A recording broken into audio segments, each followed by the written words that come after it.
શ્રી પ્રતાપરુદ્ર હનુમાનજી મહારાજના સાનિધ્યમાં અને દત્ત પરંપરામાં પ્રગટેલ તમામ ચેતનાઓનું પ્રગટ સ્વરૂપ એવા ભગવાન ઔદુંબરની છત્રછાયામાં શ્રી ગુરુ લીલામૃતના પારાયણ નિમિત્તે અત્રે ઉપસ્થિત સર્વે ભક્તોના હૃદયમાં બિરાજેલા ગુરુ મહારાજના ચરણમાં પ્રણામ. અલગ છે નિરંજન. આ રીતે ભગવાન દત્તાત્રેય સ્વામીનો કળિયુગનો આ બીજો અવતાર. નરસિંહ સરસ્વતી સ્વામી મહારાજ પોતે તિરોધાન થયા, પછી કદલીવનમાં પોતે 300 વર્ષ તપ કરેલું, પછી ત્યાંથી પોતે અક્કલકોટના સ્વામી સમર્થ તરીકે પ્રગટ થયા હતા. અને ત્યાર પછીનો એમનો પૂર્ણાવતાર જેને કહેવાય તે આ સ્વામી મહારાજનો. અલગ પોતે સમાધિ લાગી ગઈ એટલે નિરંજને પ્રાર્થના કરી કે ગુરુ મહારાજ, તમે આવી રીતના સમાધિમાં રહેશો તો હજુ તો મને લીલામૃતના પાનની ઈચ્છા છે, માટે તમે કૃપા કરીને દેહ ભાન ઉપર આવો અને મને હજુ પણ તૃપ્તિનો અનુભવ થયો નથી, તો લીલામૃતનું પાન કરાવો. નિરંજનની પ્રાર્થના સાંભળી અને અલખે ધીમે ધીમે આંખો ખોલી અને પછી વખતે અલખે કીધું, ધન્ય ભાગ્ય તેનું નકી યન્મુખમાં ગુરુ ગાન, પડે પુણ્યથી શ્રવણમાં માં કરતું અનુમાન. બહુ પુણ્યનો ઉદય થાય ત્યારે ભગવાનની આ લીલા પોતાના કાન ઉપર પડે છે. બહુ ભાગ્યશાળી. અલખ નિરંજનને કહે છે, જીવન મારું ગુરુ કથા. અલખ એટલે કોણ? દત્તાત્રેય ભગવાન પોતે. આવું કહે છે, જીવન મારું ગુરુ કથા, તેમાં તારો સાથ, મળી શર્કરા દૂધમાં, પછી ક્યાં મિષ્ટતા વાત. દૂધમાં સાકર ભેગી કરો ને જેવી મીઠાશ આવે, દૂધની મીઠાશ ને સાકરની મીઠાશ બે ભેગી થાય પછી મીઠાશમાં ઉછાળો આવે.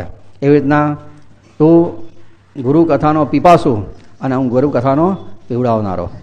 જીવન મારું ગુરુ કથાને તું મળી ગયો. ગુરુ મહારાજની લીલા બધી અદ્ભુત છે. અને પછી તે પોતે કોકણ દેશમાં સાવંતવાડીમાં માણગાંવ નામના ગામમાં પ્રગટ થવા માટે તૈયાર થયા હતા. એની પહેલાંની પૂર્વ ભૂમિકાની થોડીક વાત એવી છે કે ઘણા વર્ષો પહેલાં સ્વામી મહારાજનું પ્રાગટ્ય થયું હતું 1854ની સાલમાં. એના અનેક વર્ષો પહેલાં ત્યાં જંગલ હતું અને ભૂત પ્રેત ને વેતાળ ધોળે દિવસે ધરતી ઉપર ફરે એવી ભયાનક ભૂમિ હતી. અને આ બાજુએ નરસોબાવાડીમાંથી ગુરુ મહારાજ જ્યારે પધાર્યા ગાણગાપુર જવા માટે, એ વખતે 64 યોગીણી માતાએ એમને કીધેલું કે તમે જાઓ પછી અમારું શું. ત્યારે ગુરુ મહારાજે કીધેલું તમે ભવિષ્યમાં માણગાંવમાં સ્થિર થજો, હું ત્યાં ફરીથી પ્રગટ થવાનો છું. અને પછીથી એ ભેંકાર ભૂમિને જાગૃત કરવા માટે, જંગલમાં મંગલ કરવા માટે ભગવાને એક વાણિયાને પ્રેરણા કરેલી એ જમાનામાં. આજથી લગભગ 400 વર્ષ પહેલાંની એ વાત કહેવાય. એ વખતે વાણિયો દક્ષિણમાંથી ત્યાં નરસોબાવાડીથી આ યક્ષિણી માતાને સ્વરૂપ લઈ અને પોતે માણગાંવ આવેલો. એ જતો હતો ક્યાંક આગળ, માણગાંવની ભૂમિ ઉપર વચ્ચે આવ્યો. એ વખતે ત્યાં એક દિવસ એ પહોંચ્યો ત્યારે કઠિયારો ત્યાં ખાલી હતો, લાકડા કાપતો હતો. એણે ઘણા વર્ષો પછી આ માણસને જોયો. પૂછ્યું, તું ભાઈ અહીંયા કઈથી આવ્યો આટલા બધા વર્ષો પછી? કારણ કે ભગવાનની પ્રેરણાથી આ યક્ષિણી માતાને લઈને અહીંયા પધાર્યો છું કે અહીંયા તો ભૂત પ્રેતનું બહુ ભયાનક સામ્રાજ્ય છે. રાત્રે કોઈ રહે તો સવારેનું મળદૂત બહાર જાય છે, કોઈ અહીંયા રાત્રે રહી શકતું નથી. વાણિયાને થયું કે ભૂત પ્રેતના માલિક તો ભગવાન શંકર છે, મહાદેવજીની જો સ્થાપના કરું તો ભૂત પ્રેત ઉપર નિયંત્રણ રહે. અને એણે પછીથી ત્યાં એ સ્થાનમાં મહાદેવજીની સ્થાપના કરી. બાજુમાં યક્ષિણી માતાના મંદિરની પણ સ્થાપના કરી અને મહાદેવજીના ગણો ત્યાં વધાર્યા. એટલે શિવના ગણોએ પેલા પ્રેત ગણોને કહી દીધું કે હવે અહીંયા તમારું વર્ચસ્વ પૂરું થાય છે, હવે અહીંયા દેવભૂમિ બનવાની છે, તમે અહીંયાથી પધારો. એ બધા ભૂત પ્રેત જે મલિન તત્વો હતા બધા ત્યાંથી વિદાય થઈ ગયા. અને શરૂઆત પહેલું સ્થાન બન્યું તે મહાદેવનું મંદિર અને બાજુમાં યક્ષિણી માતાનું મંદિર. ત્યાર પછી ધીમે ધીમે ત્યાં વસ્તીનો સંચાર શરૂ થયો અને સમય જતાં ત્યાં સીતારામ કોનકર કરીને એક પવિત્ર વેદપાઠી બ્રાહ્મણનો ત્યાં નિવાસ થયો. નજીકમાં સાવંતવાડી ગામમાં હરિભટ્ટ ટેમ્બે કરીને એવા જ પવિત્ર અને પુણ્યશાળી મહાપુરુષ રહેતા હતા. આ બંને મહાપુરુષોને એકબીજા પ્રત્યે સદભાવ મિત્રતા હતી. માણગાંવના સીતારામ કોનકર અને સાવંતવાડીના હરિભટ્ટ ટેમ્બે. સીતારામ કોનકર બહુ સમૃદ્ધ હતા. માણગામના એમના ઘણા બધા ઘરો બધા હતા અને આ હરિભટ્ટ પ્રત્યે એમને ખૂબ આદર. અને સાવંતવાડીમાં કે એમની જાજી આ યજમાન વૃત્તિ બહુ ચાલે નહીં. એટલે કોનકરે આ હરિભટ્ટને કીધું કે તું મારા ગામમાં રહેવા આવી જા ને, મારી પાસે બધા બહુ ઘર છે, એકાદ ઘર તને રહેવા માટે આપી દઈશ. અને એટલે હરિભટ્ટ ટેમ્બે પોતે પોતાની એક કાશી નામની કન્યા અને ગણેશ નામના એક પુત્રને લઈને પોતે ત્યાં રહેવા માટે આવ્યા હતા માણગાંવમાં. અને એ વખતે સીતારામ કોનકરના એક પત્ની હતા અને પત્નીથી એમને એક છોકરી થયેલી. એનું નામ હતું રમાબાઈ, યશુબાઈ. એનું મૂળ નામ હતું યશુબાઈ. હરિભટ્ટ કોનકરના પત્નીનું અવસાન થઈ ગયું એટલે સીતારામ કોનકરના પત્નીનું એક છોકરીને મૂકીને મરી ગયા. એટલે હરિભટ્ટનો ઘર સંસાર સારો ચાલે નહીં, નાનકડી છોકરી હતી એટલે હરિભટ્ટ ટેમ્બે પોતાની કાશી નામની કન્યા હતી એ કોનકરને પરણાવી દીધી. આ સંબંધ બરાબર ધ્યાનમાં રાખજો. હરિભટ્ટ ટેમ્બે પોતાની કાશી નામની કન્યા હતી એને પરણાઈ કોનકર સાથે, સીતારામ કોનકર સાથે, એનું નામ પડ્યું અન્નપૂર્ણા. અને સીતારામ કોનકરે પોતાની એક પહેલી પત્નીથી જે છોકરી થયેલી ને યાસુબાઈ, એને આ હરિભટ્ટના મોટા છોકરા ગણેશ સાથે પરણાવી અને એનું નામ બન્યું રમા માતા. મહારાષ્ટ્રમાં છોકરી પરણે એટલે નામ હવે બદલાય અને અટક હવે બધું બદલાઈ જાય. તે સીતારામ કોનકરની યાસુબાઈ નામની છોકરી રમાબાઈ થઈ અને ગણેશ ભટ્ટની સાથે એનું લગ્ન થયું, જે આપણા સ્વામી મહારાજના માતા પિતા કહેવાય. સમય જતાં હરિભટ્ટે પછી બીજા 2 પુત્રોને જન્મ આપેલો, રામકૃષ્ણ, બાળકૃષ્ણ અને વિષ્ણુ, એવા 4 પુત્રો એમને કુલ થયા હરિભટ્ટને. અને એમને 3 કન્યાઓ થયેલી, કાશી, યમુના અને ભીમા. ગણેશ ભટ્ટ પોતે બહુ પવિત્ર જીવન જીવવાના આગ્રહી મહાન દત્ત ભક્ત, અત્રિ ગોત્રના ઋગ્વેદીય બ્રાહ્મણો અને આશ્વલાયન સૂત્ર એમનું. રમાબાઈ પણ આ પતિને ગણેશ ભટ્ટની ખૂબ પ્રેમથી સેવા કરે, કુટુંબને સાચવે અને પ્રસન્નતાથી એમનું દાંપત્ય જીવન જતું હતું. ગણેશ ભટ્ટને અપસ્મારનો રોગ લાગુ પડ્યો. અપસ્માર એટલે વાઈ, ફેફરું જેને કહીએ ને, અચાનક વાયુ ચઢે, શરીર આખું ખેંચીને લાકડા જેવું થઈ જાય, મોઢામાં ફીણ ફીણ ફીણ ફીણ નીકળી જાય અને અચાનક ધબ દઈને પડે. એ વખતે જ્યાં પડે ત્યાં ગમે તે વાગે. બહુ બુરો રોગ છે આ. અત્યારે પણ એની દવા શોધાઈ નથી, એ જમાનામાં તો ક્યાંથી હોય. પણ અલગ કહે છે નિરંજન, રોગ નહીં એ ઈશની કૃપા નિશ્ચય જાણ. એ રોગ નહોતો, ભગવાનની કૃપા હતી. કારણ કે જેની પર ભગવાને કૃપા કરવી હોય ને એને સપડાવે, એને હરી ઉપાધિમાં વા એમ, એને ઉપાધિમાં ફસાવે કે જેથી મિથ્યા પ્રપંચમાં યથા રહે ને એનું મન, કે જેથી સંસારમાં જો મન ઉઠી જાય. પોતાના ભક્તને જ્યારે પોતાના તરફ ખેંચવો હોય ત્યારે ભગવાન ઘણીવાર એવી રીતે એને માઇક દુઃખ આપે છે. આ ગણેશ ભટ્ટને પણ અપસ્મારના રોગે આવું જ કામ કર્યું. કંટાળી ગયા અને એમણે પિતાની આજ્ઞા લીધી હરિભટ્ટની કે મને આ સંસારમાં રસ નથી, તમે મને આજ્ઞા આપો તો ગાણગાપુર જઈ ત્યાં રહું ને મારું આત્માનું કલ્યાણ કરું. પિતાજીની આજ્ઞા મળી અને આ ગણેશ ભટ્ટ પોતે ગાણગાપુરમાં આવ્યા. ભિક્ષા માગી લાવે, ધર્મશાળામાં રહે અને આખો દિવસ દત્ત ચિંતન ભજનમાં પસાર કરે. ઘેર રમાબાઈ પોતે એકલા રહે. ઘણીવાર એમના પતિ જાય ને તો 2-4 મહિના સુધી ના આવે, કોઈ વાર 6 મહિના ના આવે. રમા માતા એમને ભગવાનને પ્રાર્થના કરે કે એમને મોકલો. ભગવાન કોઈ વાર એમને પાછા મોકલે. ઘણીવાર તો લાંબા મહિનાઓ સુધી પણ ના આવે. એકવાર તો એવું થયું કે ગણેશ ભટ્ટ ત્યાં ગયા તે ગયા, આવે જ નહીં. અને ભક્તિ કરતાં એમને વૈરાગ એટલો બધો દ્રઢ થઈ ગયો કે એમને થયું કે ભાઈ સંન્યાસ જ લઈ લઉં.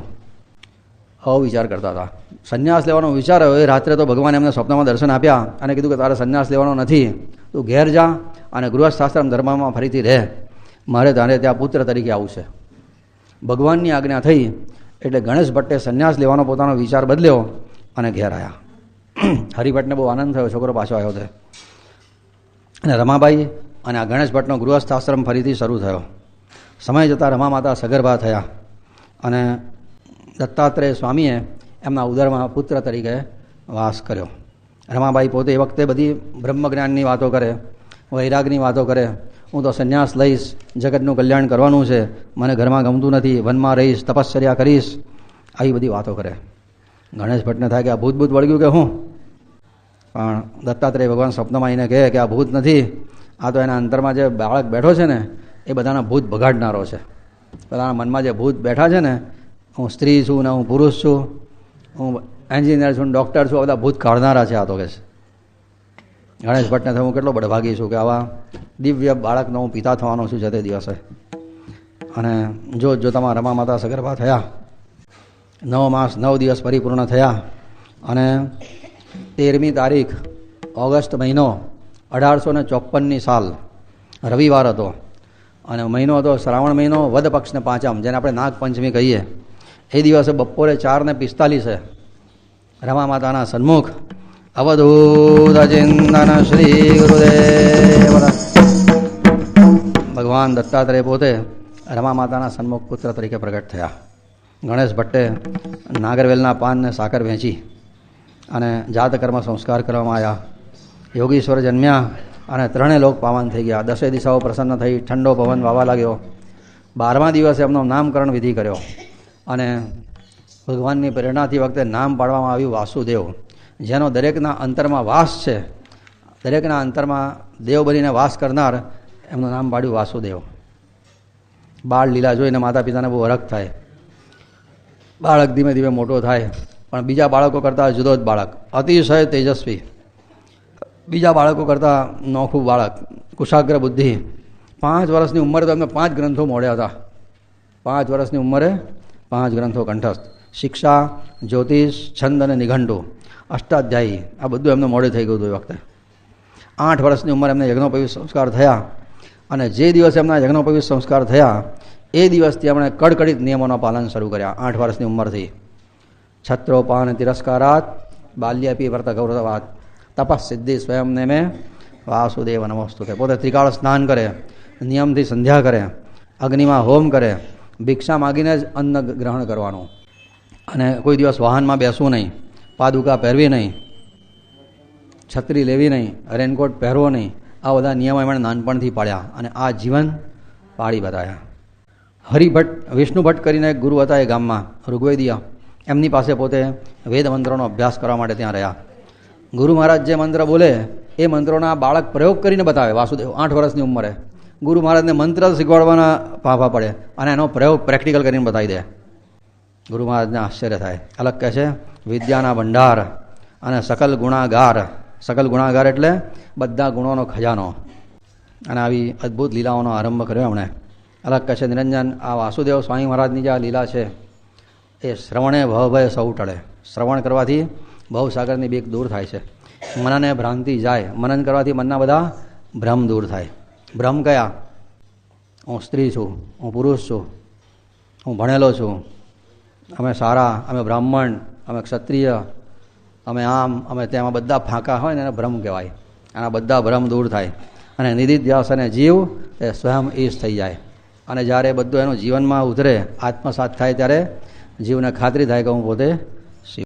તો આપણે આ અધ્યાયનું ગાન કરીએ.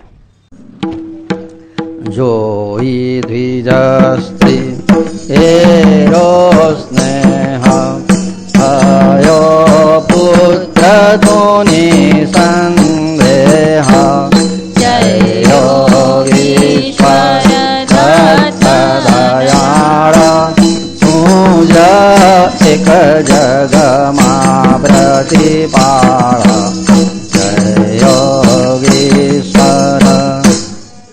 રમાબાઈના ઉદરમાં ગર્ભરૂપથી એમ નિજ લીલાથી શ્રી પ્રભુ કરે વાસ્તવ્ય તેમ ગુરુજી કરે વાસ્તવ્ય તેમ. મોરે સત્વગુણી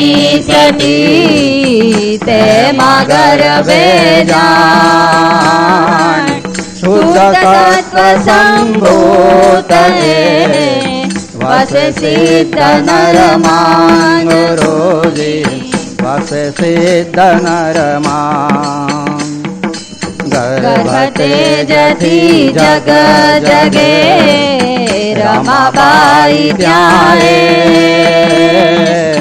વધે જ્ઞાન મુખથી સદા ઉદાસીન વતતે ગુરુજી ઉદાસીન વતતે. કહે ત્યજી સંસાર લઈશ સંન્યાસ જાણ રાગ દ્વેષ નમી બધા વરિષ્ઠ શ્રીમાન ગુરુજી વરિષ્ઠ શ્રીમાન. ગમે ન બીજો ચિત્તમાં જાય ન ઈચ્છા ક્યાંય લાગે વનમાં રહી કરું શુદ્ધ તપસ્યા ગુરુજી શુદ્ધ તપસ્યા. એવું વિવેકયુક્ત ત્યાં રમાબાઈ ભાષણ સુણી ગણેશ ભટ્ટ એ કહેલા હું કારણ ગુરુજી કહેલા હું કારણ વળગ્યું હશે પિશાચ શું બોલે વિચિત્ર કેમ કરે એમ ચિંતાથી હા દત્ત ગર્ભસ્થ કેમ ગુરુજી દત્ત ગર્ભસ્થ જોઈ રાતે સ્વપ્નમાં કહે રહે નિશ્ચિંત ભૂત બાધાના એ હને માન એ નિશ્ચિંત ગુરુજી માન એ નિશ્ચિંત અવતારી નર હના વસે ઉદરમાં જાન તેજ વધાવે જ્ઞાનમાં બ્રહ્મ જ્ઞાની માન ગુરુજી બ્રહ્મ જ્ઞાની માન તથા પ્રશાંત રે હવો પરમાનંદે ત્યાં ગણેશ ભટ્ટ કહે આહા બળભાગી હું આય ગુરુજી બળભાગી હું આય અહો પુણ્ય એ બેઉનું પતિ પત્નીનો જાણ માટે યોગી વરેણ્ય આવ્યા ઉદરે માન ગુરુજી આવ્યા ઉદરે માન કયા રમાબાઈ તદા અંતર્વાતને ગણેશ ભટ્ટ આનંદથી કરે સંસ્કાર તેમ ગુરુજી કરે સંસ્કાર તેમ નવ માસ નવ દિન થયા એમ ગર્ભને પૂર્ણ દશમ દિવસ આવ્યો તિહા ચિરસ્મરણીય તોરણ ગુરુજી ચિરસ્મરણીય તોરણ 1776 સંવત્સર આનંદ વિક્રમ સંવત સાંભળો કહું સવિસ્તર સંત ગુરુજી કહું સવિસ્તર સંત 1910 નકી શ્રાવણ માસોત્તમ કૃષ્ણ પક્ષ રવિવારને પંચમી તિથિ સત્તમ ગુરુજી પંચમી તિથિ સત્તમ જતા ઘડી 26 ત્યાં સૂર્યોદયથી તેમ રમા માત દે દીપ્યમાન સૂત્ર એમ ગુરુજી પ્રસવે સૂત્ર એમ અવધૂતચિંતન શ્રી ગુરુદેવ દત્તમ સકલ વિદ્યાવારિધિ પારદમ ઋતંબર પ્રજ્ઞા પારમિતમ શાસ્ત્ર વિહિતાચાર વિગ્રહ રચિતાખિલ દત્તવાङ्मय યોગ શ્રી વિલસુરાંબુજ ગણેશ રમાંબાનંદન પરમહંસ પરિવ્રાજકાચાર્ય દત્તાત્રેયાત્મક યતિવર શ્રીમદ વાસુદેવાનંદો વિજયતે તરામ વિજયતે તરામ વિજયતે તમામ ગણેશ ગેરાનંદ ભયો જય રમા લાલ કી ગણેશ ઘેરાનંદ भयो જય રમા લાલ કી ગણેશ ગેરાનંદ